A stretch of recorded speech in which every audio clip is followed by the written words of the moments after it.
Yes, another pursuing God's heart. This time we're in John 3. John 3, of course, is famous for verse 16, for that whole conversation between Jesus and Nicodemus. I want us to drop down past that to the end of the chapter, where there's this discussion. From verse 25, there's a discussion or a dispute between some of John's disciples and a Jew. And they come to John and they say, hey, John, everyone's going to Jesus, right? Like, you were popular, right? Your job title is kind of your surname, John the Baptist, right? So you're famous for baptizing. Now people are going to Jesus, and your crowd has just dwindled down to a trickle, as it were. And I love John's answer.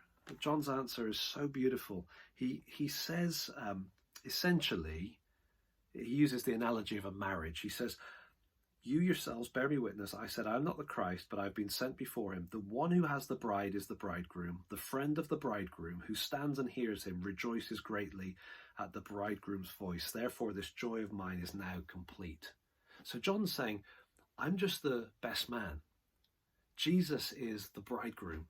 And when the bride comes and goes to him, it's weird if I'm all, nose out of joint, if I'm all upset about it as if she was supposed to come to me.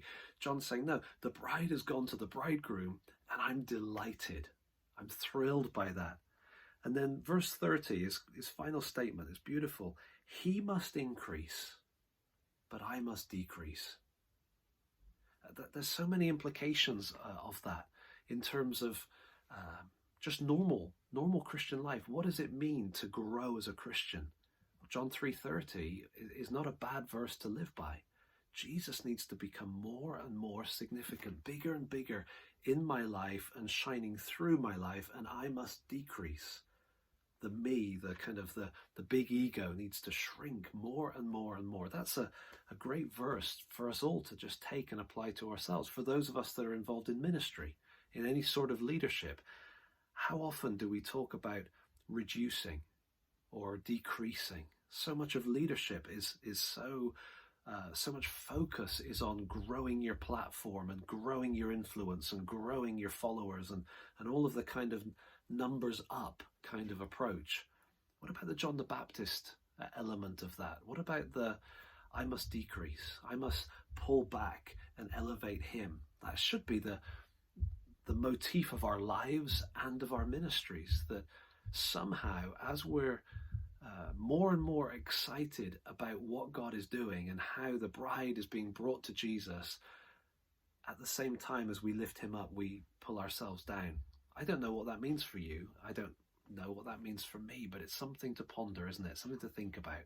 He must increase, but I must decrease. There's a beauty to that. And final thought, why is that so beautiful? Because it's so Christ-like. Right? Jesus, who has the right to the greatest platform ever, the right to have every knee bow before him and so on, and yet his attitude is to go even to death on a cross, to submit himself and to wash the disciples' feet and so on. He must increase, I must decrease.